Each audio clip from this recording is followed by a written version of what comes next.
Husband demanded I wear a tracker while he's on a business trip, so I'm using his own divorce papers to leave him. I, 29F, have been married to my husband, 30 meters, who I'll call Alex. Alex and I met in college during our freshman year. We started off as just friends, and got married 7 months ago. I've gotten along with his family, but we aren't super close, but we're friendly enough. The problem is that Alex has begun to make me incredibly uncomfortable. Firstly, he's begun to ask me who I'm meeting with, where, what we plan on doing, how long every single time I leave the house without him. At first, I just thought he was being protective and a good partner just in case something happened, but then he started checking my phone after the visits, vetting and researching each of my friends as well. He also has been pursuing me to link my bank account to his, as he's in charge of the finances when he was perfectly fine with keeping them separate before. We fight about it almost every day. Finally, yesterday when he was preparing to go on a work trip for 2 weeks in California, he demanded I wear a tracker so he could keep an eye on me while he's gone. I can't do this anymore. I feel like I'm suffocating, and his family, who I've spoken to about his worrying behavior, just said he's being careful and protective as a good husband should. I need to gather my things together and find a way to be gone before he gets home without tipping him off. He's always threatened that if he ever found me cheating on him, he'd turn in divorce papers the same day. He keeps a filled out copy in his desk. I'm going to submit those the day I leave. But there's so much to do: Bergen, finding a new place to live, seeing if my job has any transfers available, packing and moving in 2 weeks. His return flight May 11th, so I need to move quickly. I'm posting here because I don't have any close family, and I can't risk dragging my friends into this as we share the same friends. I just needed a place to vent, and ask if anyone has any advice on the easiest and safest way to do this. Edit. Oh my god, you guys are amazing. I never even thought to not use his divorce papers. I'll check for cameras before I start any packing or prepping. I may also shred his divorce papers just in case and look into getting a lawyer for myself. I'm in a no-fault divorce state, that much I so remember, which will help. I'll update again when I know more. The tracker he wants me to use is a small clip to put on the belt or waistband. I'll wear it unless I'm going or doing something related to me leaving. No pets yet, thankfully. Update 1. Ome asked why I'd be hiding things from Alex regarding going out and who I'm meeting with. I don't, and I have nothing to hide. However, when he begins to then double-check everything I tell him with the other people there, right down to each person I talk to and what I said. Did I send any text MSGs? Did I order food? How much did I eat? That's when it started to feel like I was slowly being pushed into a corner. It didn't start that bad, but gradually grew worse over time. All of the Reddit subs, my in-laws' families, are part of our related gardening and DIY, so I highly doubt they'll see this. If so, by the time they do, I'll hopefully be gone. I talked to my job and explained things to my manager. And they promised to look into openings in other states to see if they could get me into one. They'll have an update on that in 3 days. I trust that my bank account is secured, considering he's tried to get into it before and failed. I found one camera in the kitchen, another in the living room, and one in our bedroom. As such, I've left them in place for now and done all other planning, either in the bathroom pretending I'm taking a bath. I'm honestly staying away from the domestic violence services as my sister-in-law is unfortunately higher up in those, considering she volunteers there, and I have a feeling if I did show up there, they would now in a heartbeat. I can't look for apartments until I get the update from my work, but either or I'm still gonna be leaving the state. The day before I do, I will be changing my number carrier and wiping my laptop and all of his electronics before I do. I've met with 2 lawyers so far and had them look over the paperwork. My husband had prepared and both said that it did have some clauses in it. That could have caused me some trouble down the line. What alarmed all of us closed the fact that several of those clauses dealt with future children, and not as a hypothetical. Like several hairs suggested, I have a feeling he fully intended on getting me pregnant to keep me trapped and tied to him. There are 3 other locations my job could send me to, and I have, as a precaution, begun looking into all 3 cities and housing in the areas. Just in case one of those, this is the one they send me to. Even if they don't have an opening that they can push me into, then I will just have to quit, move and figure things out on my own. I have enough money to live and survive for a few months until I can pick up another job. Unfortunately, all of our friends are mutuals and would likely be unaware of the consequences of saying or sharing anything I do or say with my husband. I don't have any surviving close family, and obviously my in-laws are not a good resource to rely on. I am on my own, unfortunately, other than the wonderful bonds I've begun to make here. I will update again if I get more information or something else happens. Update 2. Good news. My work has an opening I qualify for that will not only shift me across the country, but also comes with a salary increase as well. I've started telling my in-laws and friends that I'm planning a surprise outing for when my husband gets back for just the 2 of us. This way, people don't give me odd looks if they see me out and about. I've even gone as far as asking Mill to show me his favorite recipes. Meanwhile, I've found a moving comp, any that while small is willing to work in a storm. The reason is in 5 days, we're supposed to get hit with a large storm front. I plan to shut off the breaker and say we lost power if he asks, just as several people here suggested, and even send him a short clip of the storm. I will have all of my stuff moved that afternoon, and I will be flying out once the weather has cleared enough to do so. I have a lawyer who will push my divorce through, and I've filled out the necessary paperwork so that I don't have to be here for it. I'm not suing for assets or alimony, and I've shredded his divorce papers as well. I've set up a cheap payphone plan through Cricket until this is all said and done, at which point I will find a new carrier, number and phone. This one is being wiped and left behind. My laptop is provided by my work, and the IT department inspected it thoroughly and it was clean, thankfully. No other electronic aside from my laptop and new phone will be coming with me. If Alex needs to talk to me, he can do it through my lawyer. Not sure if anything else will happen. My fingers are crossed that he doesn't think anything's amiss until after I leave, and I'm not turning the breaker back on when I do. He can when he gets home. My work is covering the plane ticket, so that at least is one expense I don't have to finagle in. Update 3. It's been a busy week, but I've gotten so much done. Firstly, I am now out of the house and am currently in a hotel while I look for an apartment. It's a big city, bustling with people no matter where you look. We had a pretty bad storm system hit back home, that actually lasted 2 days. High winds, thunder, lightning and even hail everywhere. I didn't take much from the house, my documents, clothes and important sentimental items. I left all of the furniture and electronics behind. I cleaned the house top to bottom and took pictures on my phone so he couldn't claim I damaged anything when I left. My lawyer has already started say proceedings, and my husband will be served on the 8th. His plane is due to land early morning, and the sheriff will be there at the house waiting for him. He is very much about public appearances and reputation. My lawyer will be calling him as well to inform him that I am more than willing to air out everything to the public about his actions if it means securing my freedom from him. I will go to court as long as I must to get this pushed through. I haven't told our friends or his in-laws yet. I will do that while he is on the flight to prevent him from getting wind of it before he's handed the divorce papers.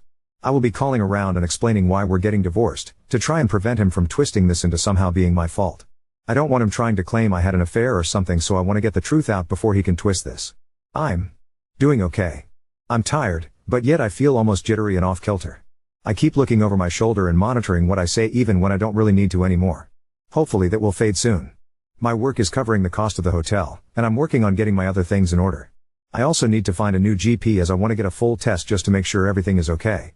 I don't know when my next update will be, probably when the divorce papers are filed or if we have to go to court to push them through. I will try to keep my head up, but it feels like I'm in a whirlwind or something with so many things to do and think about. I kinda thought it would be easier once I got out of the house, but while the fear is smaller, somehow the number of tasks only seems to have grown. Update 4. Firstly, I'm working on getting an apartment still and have applications in at 3 different places and will hopefully hear back from them soon. I'm still going into work here at the new location, so I don't have to worry about burning through my emergency savings completely. I've gotten a lot of emails from Alex, his family and our old friend group asking question after question. I have only sent one return email to Alex, explaining that I don't believe we are truly compatible, and it is best we separate now. That his treatment of me when I'd done nothing to deserve as such was just as much of a deal breaker as cheating was for him. I ended the email with the statement that I would not be contacting him further and anything else he needed to pass on to me or vice versa would be done through my lawyer. For his family and friends, I just typed up one email outlining everything that had happened and why I left. I told them I wished them no ill will, but that such treatment of his wife and partner was not acceptable. That should Alex get remarried in the future, I wish they would help support both partners and not just Alex. Alex, from what my lawyer told me, was livid when he was served. The sheriff actually ended up booking him for assault on an officer and menacing due to the threats he was shouting. His father bailed him out in a few hours, but with the testimony of the sheriff, my lawyer believes I have a very good chance at getting a restraining order. Alex, upon returning to the house, apparently lost his temper again, breaking the dining table into pieces as well as the TV, and putting several holes in the walls. At least that's what one of the emails from one of our friends reported as Alex called him to help him clean up the mess. My lawyer already has pictures of the house I took, with timestamps as evidence nothing had been damaged by me. My friend reported that Alex tried to claim I'd been the one to trash the house, but the holes in the wall were at head height. Alex is 6 feet 3 inches, and I'm 5 feet 4 inches, so he knew that was false. Either way, taking the pictures definitely will help me. So again, thank you everyone here for the advice because I never would have thought of that on my own. My work won't share details of where I am, as I do work with some higher-end clientele who value security and that information won't be gossiped about, and no, I'm not some stripper or escort. I deal with contracts, notary and business management. As such, even if Alex tried to use my work to find me, he wouldn't succeed. Update 5. It's been a little bit, and I thought I'd answer some questions before giving my update. It may be a while after this until things change. Firstly, no, I didn't bring my car. The public transport here is good enough to use without needing one. I have secured an apartment, and the building has good security. You need a key card to enter, and there is a security guard at a desk right by the entrance to the building. As part of my contract, I gave them a photo of Alex and his family so that even in the off chance they do find me, they won't be let in. The responses I got from the emails varied. His family said I was overreacting, and that I owe Alex an apology for the problems this has caused him. The pending criminal charges puts him at risk of losing his job if he's convicted. Alex sent a long email, apologizing and pleading for me to come home. He said he was worried for me, that he is willing to go to therapy if it will appease me. He wants us to remain together, and he didn't think leaving was an appropriate response to his genuine concern and worry for my health and safety. The friends gave somewhat lacking replies, saying that they didn't think Alex was ever going to hurt me and that I shouldn't be letting my imagination run away wild. As much as I want to say I was surprised by the lack of support, I'm honestly not. He intends to fight the divorce. I am letting my lawyer handle it, and I am also pursuing a protective order as well. Once I got approved for my apartment, I also froze my credit. I've changed my phone carrier and number, as well as making sure none of my documents list Alex as next of kin or POA. Some have asked why I was so paranoid about Alex and his possible future actions. The answer or that actually is somewhat simple, my grandmother. I love that woman to bits. As a teen, she explained why my grandfather was never around. He was extremely abusive and manipulative, and her generation didn't allow divorce really. She wouldn't have been able to buy a house or get a good enough job to support her and my mother on her own. As such, she endured it, shielded my mom as she could until my grandfather died. When I felt like I may have been overreacting, I remembered how she'd said she'd always wished she'd been able to see grandfather for what he was early on when she may have been able to annul the marriage. Update 6. The divorce is proceeding, but even though I don't need him to agree, and he's not, it means I have to go through the courts to get it approved. As such, it could be upwards of 6 months to push it through even though I'm filing without attempting to claim property, alimony or compensation. I just want a clean break and separation. Alex has attempted to use our friends to reach out to me, as he doesn't want to use my lawyer for communication. He's saying it's disrespectful and cowardly to hide behind my lawyer and not meet him face to face. Alex wrote me a letter that he did pass off to my lawyer, but the contents were him justifying his actions and claiming that in today's time it is dangerous for women to be on their own, which is why he was so intent on trying to keep me safe from harm. He wanted me to understand that he was trying to protect me as best he could and was hurt that I would just lie to him and hide my actions from him related to my dissatisfaction with our marriage and my moving. I didn't reply, because at no point did he apologize. All he did was turn everything around on me as I was being overly dramatic, emotional and cowardly. There was a second letter with Alex's from my sil. Her letter was honestly disturbing and completely justified my misgivings regarding approaching her in any kind of professional capacity. She spent 5 paragraphs detailing how a real abusive relationship looked like and that Alex was the furthest thing from abusive. The details she included were all related to financial abuse and physical abuse. Nothing like what Alex had been doing. She stated that my attempts to smear her brother's name for attention and clout made me the abuser, not him. I haven't really been able to process that, admittedly. Part of me can't help but wonder if she's right. I mean, I blindsided him by leaving as I did and am refusing to speak with him at all. My old boss recommended that I look into getting into therapy after I moved, and I think I need to.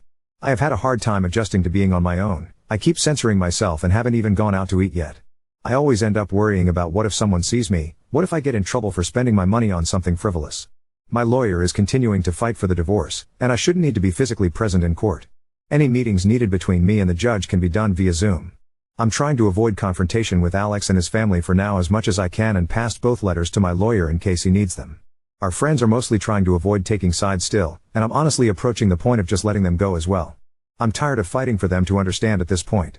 I don't know if anything is going to happen, so my next update may not be until around mid-November depending on how long it takes to push the divorce through. Work is going well, and it's helpful to have something familiar to anchor my day-to-day life when so much has changed and is changing even now. Now on to second story. Discovered my wife secretly ran 2 searches on a Cheaterbusters website for my name, despite our open access to everything. My wife, 41F, and I, 45 male, have full access to each other's everything. We use each other's phones, we regularly log into each other's browsers when we need access to pay a bill or get a 2FA code from an email.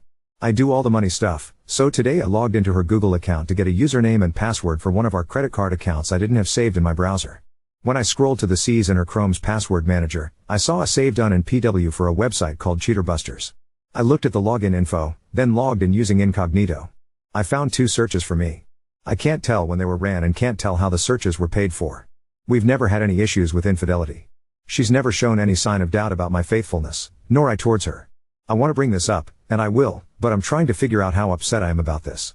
On one hand, I can imagine she read an article about how many husbands use Tinder secretly and just had a weird reaction and did a search, but on the other, she ran 2 searches. I'm not sure how troubling it is for a spouse to have these kinds of doubts without ever saying or doing anything that I would notice. Oop, no, you can see the name that was searched. Update 1. To all of you who warned me not to fall victim to that mentality, thanks you for saying so, but rest assured it never even entered my mind as a possibility. What I didn't include in my post was that we've been struggling to connect for a while, but that we've acknowledged it and know the root issue. And that is we, and by we I mean mostly my wife, have had our hands completely full with our 2-5-year-old daughter who has had developmental issues that has forced a lot more attention and care compared to your typical 2-5-year-old. This is where 90% of her mental and physical energy has been the last 3 years, so I know she doesn't have the wherewithal to even entertain the idea of an affair. Add to that, she is in full I want another baby mode right now, running hormone screens each morning, timing our sex around her cycle, and this is where the other 10% of her energy has been spent the last 6 months. Now to the update. With how our last 2 to 3 years has been, I expected sometime in this window was when she ran the searches. My wife is the one who does most of the nighttime work keeping our daughter asleep, and since that's what is happening in what was formerly our marital bed, I have been sleeping in the guest room almost the entire last 2-5 years. As of about 9 p.m. each night, I have a chance to unwind, watch some TV, scroll Reddit, etc. and go to bed whenever I want. What I learned at lunch today was this dynamic has at times triggered an awareness in her that I could honestly be spending my nights doing anything I want and that she would have no way of knowing. I never thought about it, but yeah, I could actually be spending my nights at someone else's place and as long as I was home by the time they woke in the morning, I'd never be caught. As for our conversation where I learned this today, I started in jovially. When we sat down with our lunch, I simply said, "So, I have a question for you." She was like, "Oh no, what is it?" Realizing whatever I was about to bring up was going to be important, but not something she'd have to be defensive about. "So when's the last time you ran a search to see if I had a Tinder profile on Cheaterbuster?" I asked it point blank.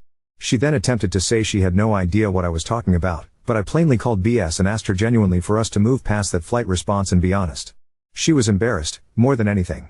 These thoughts she's had were at their worst the first 6 months of our daughter's life when we were our most distant, our most volatile, and when I was more of a robot just doing whatever I could to serve a supporting role doing the things around the house my wife didn't have the time or energy to do, like the money stuff referenced in my first post.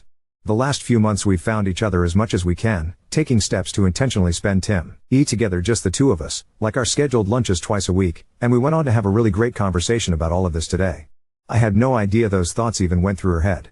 I was floored by the fact she could envision a way more fun lifestyle for me at night, going out having a great time hooking up with women all over town, while I've found actual contentment just having a bowl of cereal late at night while watching YouTube golf.